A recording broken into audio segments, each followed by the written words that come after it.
کہ کل میں نے مفتی ہمدرد کی ایک مثال دی تھی کہ وہ ایک سوال کرتا ہے عالم اسلام میں رہنے والے اہل سنت سے کہ بھائی یہ بتاؤ کس نے آپ کو کہا کہ آپ صرف فلاں کی فقہ کو فالو کر سکتے ہو، اور کس نے ہمیں منع کیا ہے کہ ہم اہل بیت علیہ الصلوۃ والسلام سے فقہ نہیں لے سکتے؟ انسان آزاد ہے، آپ کو فقہی مسئلہ ہے، ایک بندہ چاہتا ہے امام حنیفہ سے پوچھے، ایک بندے کا دل ہے میں فرزند رسول حضرت امام جعفر صادق علیہ الصلوۃ والسلام سے پوچھوں۔ لیکن یہ جو ریڈ لائن ہے، یہ جو پابندی لگائی گئی کہ آپ فقہی مسائل اہل بیت سے نہیں پوچھو گے، ایک مفتی برملا کہے کہ رسول نے کہا ہے کہ میری آل سے محبت کرو لیکن پوچھو کچھ نہیں، پوچھیں گے دوسروں سے، ان سے محبت کریں گے، محبت دوسروں یعنی جو ظلم کرنے والے ہیں ان سے پوچھیں گے، لیکن جو اہل بیت علیہ الصلوۃ والسلام ہے ان سے نہیں پوچھیں گے۔ یہ کہاں کا قانون ہے؟ یہ کہاں کی تربیت ہے؟ یہ جو سوال ذہنوں میں پیدا ہوتا ہے یہیں سے بصیرت پیدا ہو جاتی ہے، یہیں سے ہدایت ملتی ہے۔ ابن ابی الحدید معتزلی تفسیر نہج البلاغہ لکھنے والے بہت بڑے عالم دین، انہوں نے اپنے استاد سے پوچھا، سوال کیا کیا کہ استاد صاحب میرا چھوٹا سوال ہے، حاکموں کو کیسی پریشانی تھی کہ اگر نبی کی بیٹی نے فدق مانگ لیا تھا، حاکم تھے، ایک باغ تھا دے دیتے، کہ اتنا بڑا ہنگامہ عالم اسلام میں کھڑا ہو گیا ہے، یہ کیسی پریشانی تھی کہ انہوں نے ایک باغ تک نبی کی بیٹی کو نہیں دیا؟ اس کے استاد تھوڑی دیر کے لیے خاموش ہوئے، اس نے کہا مسئلہ باغ کا نہیں تھا۔ کہ کس چیز کا مسئلہ تھا؟ کہ بغیر وٹنس، بغیر ڈاکیومنٹ کے اگر فاطمہ کی بات کو مان لیا جاتا تو یہ دلیل بن جاتی کہ یہ جو کہتی ہیں وہ سچ ہے، اور اگر ان کی پہلی بات کو مان لیا جاتا without document and without any witness تو یہ بات طے ہو جاتی کہ یہ جو کہتی ہیں وہ سچ ہے۔ اور فرمایا ان کا دوسرا مطالبہ ہوتا علی ابن ابی طالب کی امامت کا مطالبہ ہوتا۔ تو مسئلہ فدق کو بچانا نہیں تھا، مسئلہ یہ تھا کہ امیر المؤمنین کی ولایت کا دعویٰ، اور یہ ثابت ہے کہ جناب سیدہ ایک ایک کے دروازے پر جاتی ہیں اور جا کر یہ بولتی ہیں کیا میرے بابا نے نہیں کہا تھا ہاتھ بلند کر کے کہ من کنت مولا فاز علی مولا؟ کہ نبی کے اصحاب میں سے ایک شخص کہتا ہے کہ میں جنت البقیع کی طرف گیا اور میں نے دیکھا کہ نبی کی بیٹی جناب حمزہ کی قبر پر فاتحہ پڑھنے آئی ہیں۔ جناب سیدہ رسول کے جانے کے بعد جناب حمزہ کی قبر پہ جایا کرتی تھی، امیر المومنین بھی جاتے تھے، اور یہ منقول ہے۔ مولا فرماتے ہیں کاش میرے چچا عباس کی جگہ آج چچا حمزہ زندہ ہوتے، آج میرے فلاں بھائی کی جگہ پر جناب جعفر زندہ ہوتے۔ اہل بیت یاد کرتے تھے ان لوگوں کو جو ان کے حقوق کے لیے آواز کو بلند کرتے تھے۔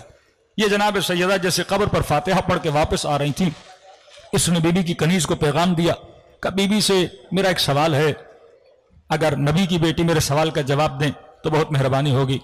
کہ کیسا سوال ہے؟ کہ مجھے یہ بتائیے کیا ان کو 100% یقین ہے کہ نبی کے بعد ان کا جانشین کون ہے؟ جیسے سیدہ سے پوچھا تو بی بی نے بڑے تعجب میں کہا کہ ہزاروں کے مجمع میں میرے بابا نے ہاتھ بلند کر کے کہا کہ من کنت مولا ہو فہذا علی مولا۔ اس سے بھی کوئی اور یقین کی چیز تمہیں چاہیے؟ یہ سننا تھا تو یہ بندہ بڑا تیز تھا، اس نے اگلا سوال کیا، اس نے کہا نبی کی بیٹی اگر خلافت، اگر حکومت، اگر ولایت علی کا حق تھا تو علی ابن ابی طالب اپنے حق کے لیے باہر نکلے کیوں نہیں؟ فتح آپ کا حق تھا، آپ لینے کے لیے گئیں، لیکن اگر حکومت علی کا حق تھا، علی گھر میں بیٹھ کیوں گئے ہیں؟ یہ اپنے حق کے لیے آواز کیوں نہیں اٹھا رہے؟ واللہ اگر سیدہ نہ ہوتی یہ جواب آج تک قائم ہوتا۔ اس کا جواب سیدہ نے دیا۔ بی بی نے فرمایا مثل الامام مثل الکعبہ، امام کی مثال کعبے کی طرح ہوتی ہے۔ کعبہ کسی کے در پہ نہیں جاتا، دنیا کو کعبے کی طرف جانا ہوتا ہے، دنیا نے خرچ کر کے کعبے کے در پہ جانا ہوتا ہے، دنیا نے زحمت کر کے کعبے کی طرف جانا ہوتا ہے۔ تو میں کہتا ہوں جوان یہ انتظار میں نہ رہو کہ امام زمانہ آئیں گے، امام کا کام نہیں ہے تیری طرف آئیں، تیرا کام ہے کہ امام کی طرف بڑھو، ایک ایک قدم امام کی طرف بڑھاؤ، تب جا کے امام کا ظہور ہوگا۔ لیکن دنیا منتظر ہے کہ امام ہماری طرف آئیں، کعبہ کسی کی طرف نہیں جاتا۔ تو نے حج کے لیے کعبے کی طرف جانا ہے، آپ نے عمرے کے لیے کعبے کی طرف جانا ہے۔ تو فرمایا یہ بصیرت جن شیعوں میں، حسین اگر کربلا میں ہے تو حبیب کو کربلا پہنچنا ہے، زہیر کو کربلا پہنچنا ہے، مسلم ابن اوسجہ کو کربلا پہنچنا ہے، ان اصحاب کو امام حسین تک پہنچنا ہے، نہ کہ حسین کا کام ہے کہ ہماری طرف آئیں، نہ کہ امام زمانہ کا کام ہے ہماری طرف آئیں۔ تو فرمائے تمہارا کام ہے کہ انسان کو صاحب بصیرت ہونا چاہیے۔ جب سیدہ نے دلیل دی، یہ بندہ دلیل کو مان گیا، تو اصل انسان میں یہ بصیرت ہونی چاہیے کہ میں نے دین میں کہاں جانا ہے کہاں نہیں جانا۔ کل میں نے جنگ صفین کی مثال دی کہ جب امیر المومنین کو زبان سے یہ بدبخت گالیاں دے رہا تھا تو مولا کے صحابی نے اس سے پوچھا کیوں علی کو گالیاں دے رہا ہے؟ کہ میں نے سنا ہے، شام والوں نے مجھے بتایا ہے، ان صاحبکم لم یصلی، کہ تمہارا مولا نماز نہیں پڑھتا، تمہارا مولا قاتل عثمان ہے۔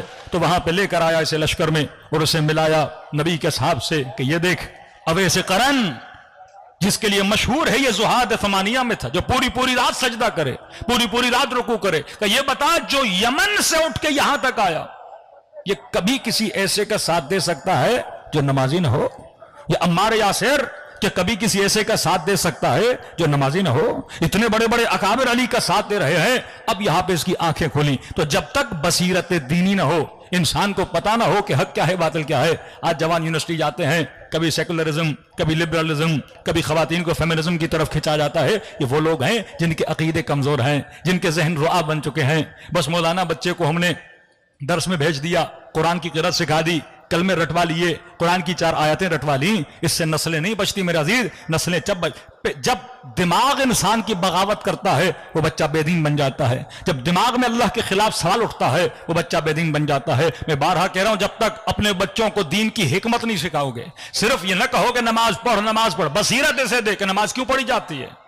میں ویسٹرن ورلڈ میں گیا تو ایک بچی نے کہا اللہ غنی ہے، میں نے کہا کہ پوری دنیا کو اللہ نے بنایا، میں نے کہا کہ اللہ کو پیسے کی ضرورت ہے، میں نے کہا نہیں، اللہ کے پاس سب کچھ ہے، میں نے کہا سب کچھ ہے، کہ پھر میں نماز نہ پڑھوں تو سزا کیوں دیتا ہے؟ جب اسے کسی چیز کی ضرورت ہی نہیں ہے تو میری نماز سے خدا کو کیا جاتا ہے؟ میں حجاب نہ کروں اللہ کو کیا مسئلہ ہے؟ میرے بال ہیں میں دکھاتی ہوں، میرا حسن ہے میں شو آف کرتی ہوں۔ اب جب تک آپ اسے حکمت نہیں بتاؤ گے، انسان کے وجود میں اگر عقل ہو اور دلیل عقلانی دو، انسان ماننے کے لیے تیار ہو جاتا ہے۔ میں نے چھوٹی سی مثال دی، میں نے کہا دیکھیے کچھ اصول اخلاقی ہیں، مثلا اگر آپ کو پیاس لگے اور آپ اپنی اماں کو کہو کہ آپ کو پانی پلائیں اور وہ پانی کا گلاس لے کر آپ کو دیں، آپ اس کے جواب میں کیا بولو گی؟ کہ سیدھی سی بات ہے میں تھینک یو بولوں گی۔ میں نے کہا آپ کے پاس گھر نہ ہو، کوئی رہنے کے لیے جگہ دے، اس کا کیا ہوا؟ کہ اس کا احسان ہوا۔ میں نے کہا آپ بیمار ہوئے، کسی ڈاکٹر نے فری میں آپ کا علاج کیا، کیا ہوا؟ کہ اس کا احسان ہوا۔ میں نے کہا اگر آپ کے پاس پیسے نہ ہوں، آپ کے بابا بیمار ہوں، کوئی پیسے دے کے ان کی جان بچائے، یہ کیا ہوا؟ کہ اس کا احسان ہوا۔ میں نے کہا اگر کوئی آپ پر احسان کرے تو اخلاقی فریضہ کیا ہے، ہم کیا کریں؟ کہ ہم اس کا شکریہ کریں گے۔ میں نے کہا اگر کسی نے آپ کو 1 لاکھ پاؤنڈ دیا، اب اس کا شکریہ کیسے ادا ہوگا؟ کہ میں اس کو ریٹن میں 1 لاکھ پاؤنڈ دوں، اوپر سے شکریہ بھی ادا کروں۔ میں نے کہا اب اگر کسی نے اتنا پیسہ دیا آپ ریٹن نہ کر سکو تو پھر کیا کرو گے؟ کہ اگر میں اس کا پیسہ اسے نہ دے پاؤں تو یہی بولوں گا یا بولوں گی کہ آپ کی جو خدمت آپ بولیں ہم کرنے کے لیے تیار ہیں۔ میں نے کہا اب بیٹھ یہ بتا خدا نے کتنے احسان کیے؟ اللہ کے احسان گنو۔ کہا تو نجس قطرہ تھا، اس نے تجھے انسان بنایا۔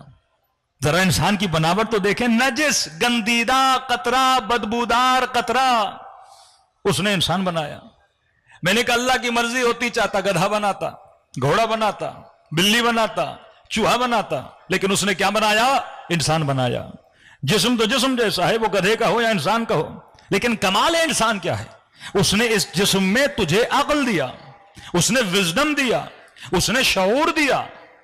یہ تجھے پتا ہے کہ میں نے سردیوں میں کیا پہننا ہے، گرمیوں میں کیا کرنا ہے، اپنے کمانے کے لیے کیسے جانا ہے، کہ اتنا چھوٹا سا جسم اتنی پوری کائنات کو مسخر کر دیتا ہے، کہ جہاز بنا کے ہواؤں میں اڑاتا ہے، کشتیاں بنا کے سمندروں میں چلاتا ہے۔ اتنا شعور انسان کو دیا کہ جنگل کے شیر کو قیدی کرتا ہے، اتنا شعور دیا کہ اپنے بدن سے زیادہ بڑے ہاتھی کو قیدی بنا دیتا ہے۔ پوری کائنات کو گویا انسان نے کنٹرول کیا ہوا ہے۔ میں نے کہا کس نے دیا؟ کمال ہمارا تو نہیں تھا، کہ کس نے بنایا؟ کہ گاڈ نے بنایا، اللہ نے بنایا۔ میں نے کہا آنکھیں بھی اس نے دی، زبان بھی اس نے دی، سب کچھ اس نے دیا۔ اب میں نے کہا یہ بتا اگر پانی کا گلاس بھی کوئی دے آپ اس کو تھینک یو بولتے ہو، کوئی آپ کی جان بچائے آپ اس کا شکریہ ادا کرتے ہو، اب اگر کسی نے نے 100 روپیہ دیا ریٹرن میں دو گے شکریہ کرو گے, کسی نے 1 لاکھ دیا ریٹرن کرو گے شکریہ کرو گے. لیکن اگر کسی نے 1 ارب روپیہ آپ کے اوپر خرچ کیا ہے, اب آپ پوری زندگی بھی کماؤ, آپ 1 ارب واپس نہیں دے سکتے. لہٰذا دوسرا راستہ یہ ہے, پہلا یہ کہ شکریہ ادا کرو, دوسرا یہ ہے کہو کہ جناب میں دے تو نہیں سکتا جو آپ نے مجھے دیا ہے, لیکن اگر کہو تو آپ کے در کا غلام بن جاؤں, اگر کہو تو آپ کے در کا خادم بن جاؤں, اگر کہو تو اتنے گھنٹے اپنی زندگی کے آپ کے اوپر خرچ کرنے کے لیے تیار ہوں. تو میں نے کہا سوال یہ ہے,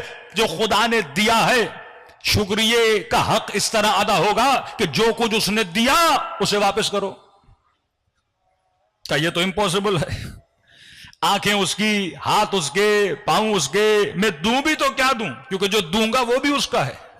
اگر میں کہوں خدایا میری آنکھیں لے لے, آنکھیں اس نے دیں, خدایا میرے ہاتھ لے لے, ہاتھ اس نے دیے, خدایا میرے پاؤں لے لے, پاؤں اس نے دیے, خدایا یہ دولت میں, خمس میں, زکات میں تجھے دے رہا ہوں, یہ پیسہ کس نے دیا؟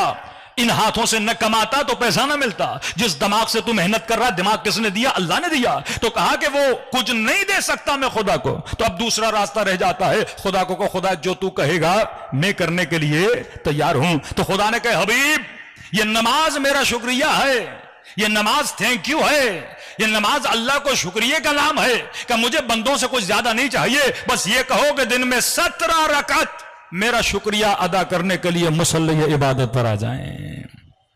اور اتنا کریم رب جو یہ کہے کہ تیرے شکریہ پر بھی میں تیرا شکریہ ادا کروں گا. اگر تو نماز پڑھ کے میرا شکریہ ادا کرے گا تو اللہ کہتا پھر میں تیرا شکریہ ادا کروں گا. مطلب جو اس نے دیا اس کے دینے پر جب کہو گے تیرا شکریہ, وہ اس سے زیادہ عطا کر. ان شکرتم لازیدنکم, اگر میرا شکریہ, اب یہ شکریہ لوگ نہیں سمجھتے, شکریہ زبان سے نہیں ہے کہ تسبیح اٹھاؤ شکرن للہ شکرن للہ شکرن للہ, نہیں, شکر عملی کہ انسان نماز پڑھ کے اللہ کا شکریہ ادا کرے, زکات دے کر اللہ کا شکریہ ادا کرے, خمس دے کر اللہ کا شکریہ ادا کرے, کسی غریب کی مدد کر کے اللہ کا شکریہ ادا کرے. اور خدا کہتا ان شکرتم, اگر میرا شکریہ ادا کرو گے تو میں بڑھا کر دوں گا. وَإِن كَفَرْتُمْ, اور اگر شکریہ بھی ادا نہیں کرو گے, مطلب میں نے دیا اور اتنے نمک حرام بن جاؤ کہ دن میں 17 منٹ میرے لیے نہ نکال سکو, سجدہ کر کے شکریہ ادا نہ کرو, پھر کہتا ہے ان عذابی لشدید, میں ہر گناہ معاف کر سکتا ہوں پر نمک حرامی کا گناہ معاف نہیں کرتا. صلوات پڑھے محمد وعلی محمد.